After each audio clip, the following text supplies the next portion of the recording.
Hey everybody, welcome back to the channel. Two familiar faces that I love having on the channel. Alex and Liliana are with us again today. Hi, how are you guys? We're Good. hanging in there. So I purposely asked these are my friends as well as colleagues. I purposely asked them to interview me on this latest book, the heavier topic of client suicide. I'll let them ask me whatever they want to ask me. We're just going to see how this goes on the channel today. Yeah. Just really grateful, feeling a lot of gratitude because we both read the book at its beta Yes. Yeah. phase. So it's evolved a little Hmm. bit, but the essence has been the same this whole time in the last year. So yeah, the book is moving from alert to acceptance, helping clinicians heal from client suicide. So very much right there on the cover, who it's for and what it's about. But yeah, I'm just gonna let you guys take it off and from here, and let's see what you want to ask me. I'll start it off. I want to ask you, when did you decide, like, from a human perspective and a clinician, when did you decide on both levels, like, it's time for me to speak about this, like a To clinician write as a this book. human? Yeah. Yeah. I mean, this book is the ultimate vulnerability, right? Because I share my story with a Correct. client suicide. I share Correct. my journal entries after she died. So when did I decide? I think after securing a publisher and having a positive experience, I was like, all right, I'm just going to pitch this to them and see what they say. And at that point, this particular publisher asks for evidence of need. Like, are there books that have already been written about this? So even just doing their proposal process, identified one book from 2005 that's literally this thick, Hmm. tiny, Hmm. about clinicians healing from client suicide. And for that, for me, cemented like there's a need, there's a pain point, this is what's going to Hmm. happen. On the human side, though, I knew within hours of her death that I was going to write about her story at some point in my professional career. Like, that's why I journaled within hours of her death. So it's interesting when it finally came to a head that it was like, I have a Hmm. publisher who's like, let's do it. And I'm like, all right, I guess I'm ready. Although the waves of grief continue to show up in really interesting ways, no matter how long it's been, which has only been 3 years. So not that long on the grand scheme of things. Thank you. I love that Alex started like when did you decided from the clinician and the human part, but for me it's like I'm gonna ask that why now when even in that answer that you just gave, which is there is a need, right? But why now do you want to do this to share not only with clinicians, but why now humanize the clients that we work with? Hmm. I mean, I think part of it is that the numbers keep climbing for suicides. Like, this is not going away. Hmm. This is changing.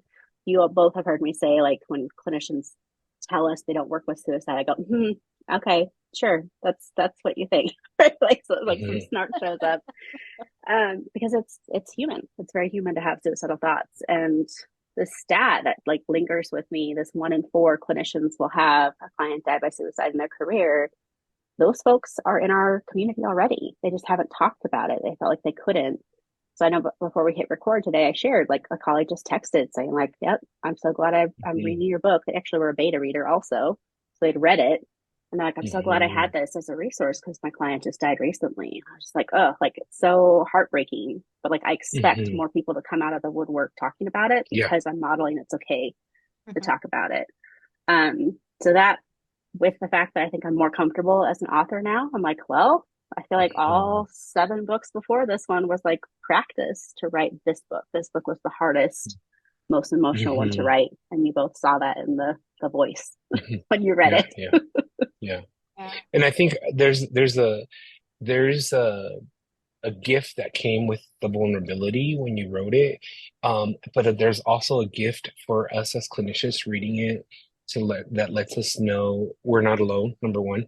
Number two, that we can show up in our vulnerability when this does happen to us. If it does, we obviously nobody wants it, but when if and when it does, that we know that we can be human about it.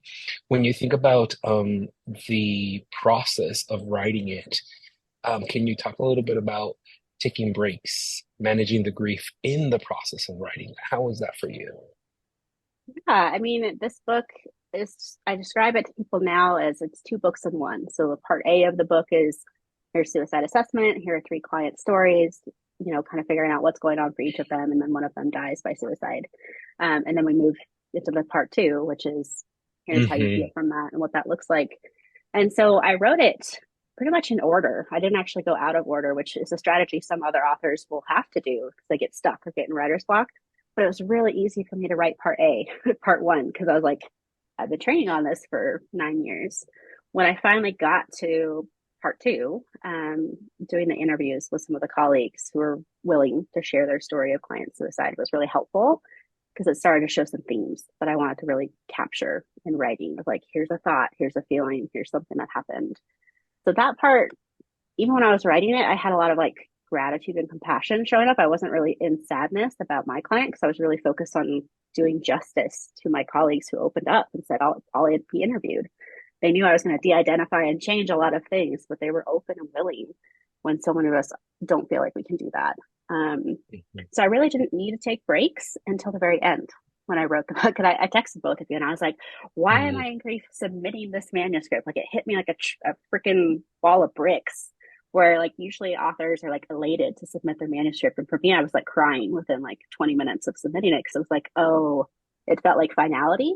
But then it was like, no, now her story is going to live on forever. So I had to like reframe it for myself from this wave of grief of like, this is done. I'm like, no, this is just the beginning, which kind of goosebumps right there on that. This is just the beginning. I love that you're talking about multiple things from like modeling, giving a template to new clinicians of how do we talk about suicide in the room to humanize it and make it okay that we all have these thoughts, right? To what is it that you want new clinicians to know about this? Because really there's no template. When we come out of school, we use words such as countertransference, or you will not talk about your share experience. And this is exactly what you're talking in this book.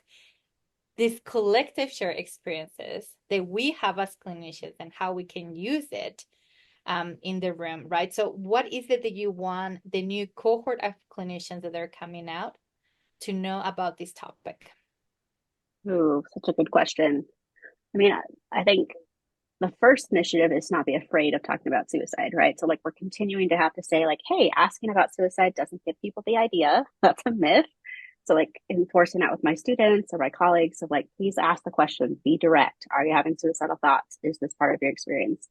And I'm doing that as a professor right now, like helping clinicians and training be like, let's talk about it. Let's get comfortable about it. But the second piece that's ringing so loudly in my head is they're like, no one prepared us for this. And that's what you said, Liliana. Yeah. Like, no one prepared us for the client actually dying. Like, they told us how to hospitalize and cover our ass and freak out and worry about our license, which are all valid responses when this happens. But nobody's like, and here's how you heal. And here's how you like live your life. And here's how you stay aware of how you show up with clients hereafter, whether it's hypervigilance or being afraid of suicide or being like, I'm all in because I've dealt with it already. And so I wanted this book and any conversations that come from the book to be like, let's have you be prepared. Let's have you do a suicide assessment in a compassionate way. And let's have some ideas for how you could heal if this were to happen to you. Because I don't want them to be scrambling in their grief to find this resource. I want them to have it now before this event happens. And Like, when okay, go ahead. I was gonna say, like, can we all pause here and even take a breath in regards to look what the gift that you're given, not having a template, having you now as the instructor, peppering your students in regards to, hey, this is scary and it feels big.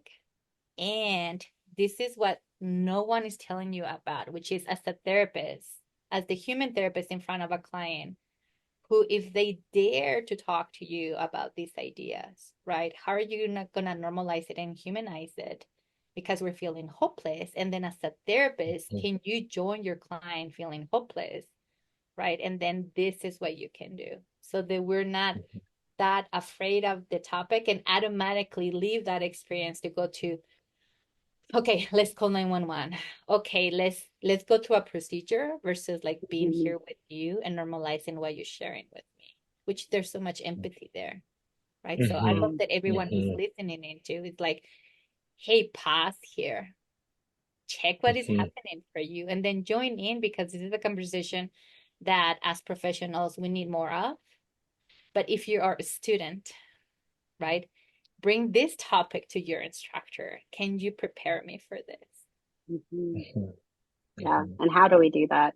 Which I think is the third goal of this book, which is how do mental health leaders help and not harm when this happens, right? Like we've already said all Yeah. the shitty things we can to ourselves of I missed something, I fucked up, I Mhm. XYZ. I outline all of those in the book as like normal thoughts that come up for so many of us. But then how the leadership responds can either help us heal or completely harm us and traumatize us further. And Correct. actually, ironically, as we're filming today, someone just put out a research article that said, like, hey, this actually keeps the trauma going if you have a horrible response from leadership of what did you miss? How could this have happened? XYZ, dot, dot, dot. And so that Mhm. felt very affirming. Obviously, I've already written the book and it's just about to be published, but like hearing from another professional, like who'd interviewed 1,500 folks, including clinicians, loved ones, and family members who had someone die by suicide, it was like how people respond to you in the community either helps you or Mhm. hurts you, which is Yeah. something we all as mental health leaders can do better. That's what I was hoping Mhm. for with that like part C of the book. Mhm. It sounds like it's really lengthy. It's like 150 pages for anyone watching this No, right now. it's It's not it's verbose. real It's good. just like Yeah. it's to the point, but hopefully Well, helpful. and I want to reiterate one of the things that I really appreciated was the fact that you really there was a connection with the client, right? Because you said that you knew the minute you met that client, you knew that this was the one, and you held that space and carried that for them, knowing and still showed up. And it speaks volumes about our roles as clinicians that even though we have this innate knowing, we still can show up and still be present and hold it for them. And then this other piece that you brought up was the piece that you had that clinical support within your colleagues, and it's how the importance of having that clinical support in colleagues and not being afraid to show up in your vulnerability even after the completed suicide and being able to have that. And then the third piece is, hey, leadership, look at the role that we play as directors, as leaders, as clinical supervisors in either helping restore or continuing the trauma. I loved, when you broke it down, you broke it down. Was it intentional or was it just a natural organic flow for you How of I all broke these it three? down. Yeah, I was like, exactly. Alex, Uh-oh. please, have you met Khara? Well, because I mean, it was I saw the client, you held it for the client, Yeah. and then you showed up as a professional, and then you're like, okay, as I was, going through this turmoil and the questioning, the doubt and vulnerability and the second guessing, I reached out to my tribe. And then you bring this accountability piece to leaders step up and be Yeah. mindful of what our roles are. So you were able to connect all three in a way that was so seamless. Mm. Was that something that organically came up, or was it in the writing of it, you decided how did that show up, I guess? I mean, I think doing the interviews with colleagues really informed, a lot of them are in private practice with no supervisor, no leadership, right? So it really was going to be leaning on colleagues who'd maybe self-disclosed, I've had a client die by suicide, which is why they felt like they could pick up the phone and talk to them or meet them for lunch or whatever that looked like. But as I was thinking of my role as a clinical supervisor, I was like, this is where we could do better. So it was like just putting on a different Hmm. hat that I naturally wear and being like, okay, as a colleague, here's what we can do for someone who has a client die. As a clinician ourselves, here's how we can heal. And then here's what the mental health leadership can do. So it wasn't a stretch to get there, but I think it just, I mean, to Liliana's point, I write outlines before I write anything. So like I had like part one, two, three in my head of like these three big pieces to show up some way. But to hear that it was seamless is very nice to hear because I don't know if it felt that way when I was writing of like, how do I bridge these three different audiences in one book and do it in a way that people still are engaged, which is the ultimate challenge as an author. Yet what I love is that we have so many when Alex is talking about leadership, right? Like we pretend to know. I'm gonna use that word. We pretend to know how to help our clients when they're in that hopelessness, that pain that is so big, when they take that choice, which is not an easy choice. And we as clinicians know that. But I love that you also went into how do I help clinicians talk about this topic that impact us. And a lot of the times when we have that kind of impact, we're so fearful of what can I do different? We get caught up into what can I do different? What are all the what ifs? Could I have done something differently? how can I show up? Like it's all these things that come up because of that fear, which links to the trauma that we have when we lose a client this Mhm. way. Right. Mm-hmm. And what I love with your book, one, I couldn't put it down. Two, I felt like I knew everyone in the book. Mhm. And then three is, oh God, yes, no one talks about how do we support clinicians when they are the containers of trauma every day, Mm-hmm. right? We talk about as clinicians, the system tells us how to show up for clients, and all of us clinicians have this idea of self-care and how to go to therapy to be better clinicians, but there's no template about how to deal with this topic. So the idea that you went in and said like, hey, let me help you, let's talk about this, for me is where we need to move forward to. So for me, it's like you're ahead of the game. Mhm. You're talking to us because you're seeing this need of how can we help clinicians with the burnout, with the trauma, with a template of, this is how we do things and what else can we learn from each other. So Mm-hmm. for me, this book was not only helpful, first of all, it was a privilege. I'm very like happy to know you and privileged to be able to read the books before they go out and provide Right. feedback. But two is how do we help clinicians and how we help the new cohorts not have to deal the hard lessons that the three of us have to learn on our own, Mm-hmm. right? So Right. if Which you think leaders would want to know that because it's like a burnout prevention, stay in the field capacity too. But to your point, we might be a little ahead of the game because we're working with these folks as consultants and supervisors, being like, oh, we could do better.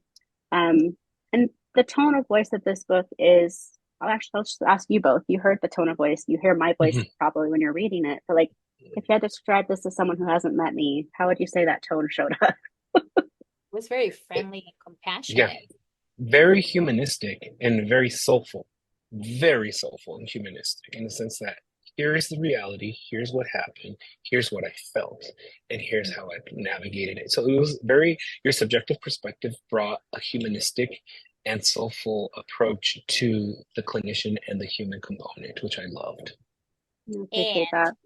right from the clinicians who do not have the luxury of being in private practice and summarize everything that Alex is talking about. We get the lecture in private practice, but I think when Right. I take your book and I take it to different settings, such as centers and hospitals, I still think that you're giving a map on this is what is happening.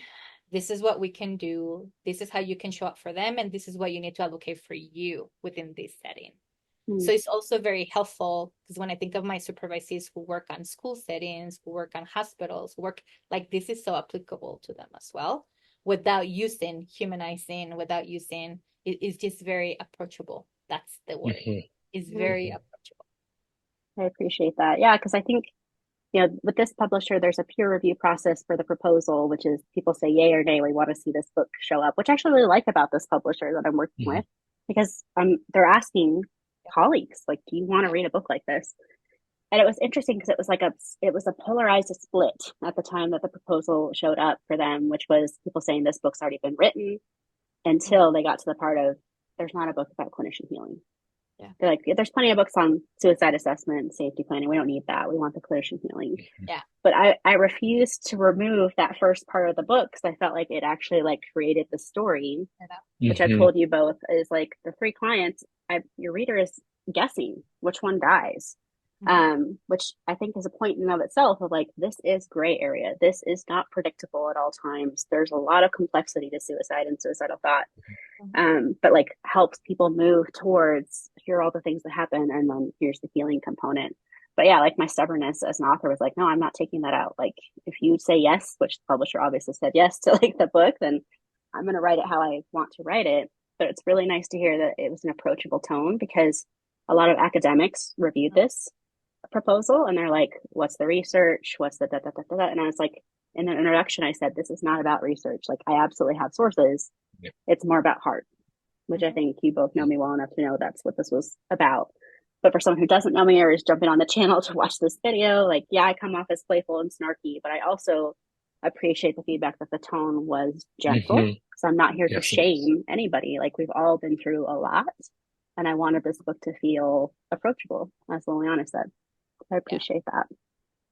So obviously we could talk about this all day, but like final question or thought, because I know that people, I just want them to read the book. So hopefully you're all just like, Yeah. where's the book? And let's read it. But yeah, any final questions for me? I have a question that after I read that, are you planning to do like a journal slash workbook for someone who has experienced it and that would like to process it in a way that's prompting healing, prompting like for example, when my client passed, I was not ready yet, but I would journal. But if I had like a little prompting or something that would help and motivate that, are you planning? I know you for your previous book you did a workbook, so I'm thinking, ooh, I wonder if you can do a workbook for this one. Like that would be Yeah. amazing. Yeah, Yeah. I mean, in all honesty, that hadn't occurred to me yet. I mean, I just started connecting with people who are doing right. group, so survivor Hmm. groups where it's like, let's Correct. bring a bunch of clinicians together. I'm obviously focusing one on one with folks who are feeling comfortable working with me. But yeah, like I don't see why not if it would help people like have that like pen to paper brain body Correct. connection. We'll see. Yeah. I was like, actually, that will be helpful, especially for the new cohort of therapists that are coming out, Hmm. right? Because Yeah. healing is different for Hmm. everyone, especially when we have Yeah. so much vicarious trauma with clinicians having to deal with Correct. trauma every day. We take it as Correct. this is part of the deal.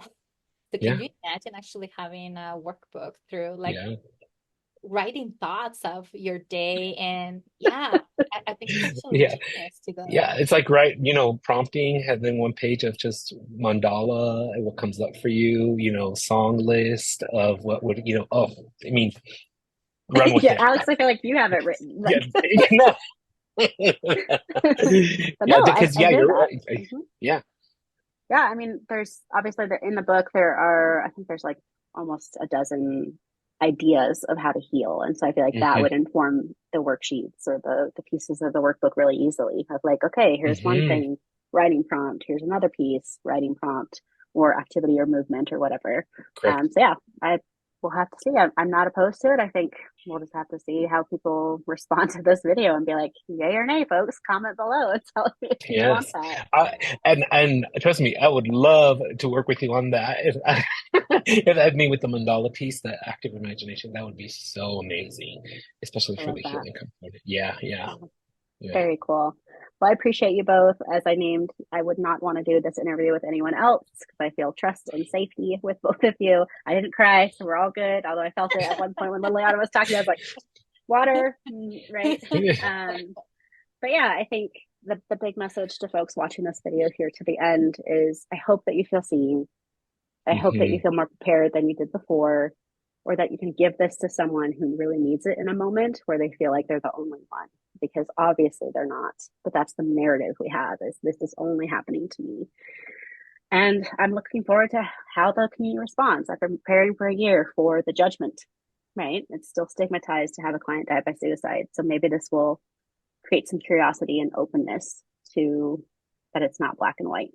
There's very much gray here. So on that note, for folks, I'll put the link for the book below. Maybe a workbook from Alex and I in your future. We'll see. But thank you both again for making the time to talk to me about the book, and excited to see it Hmm. launch here very soon.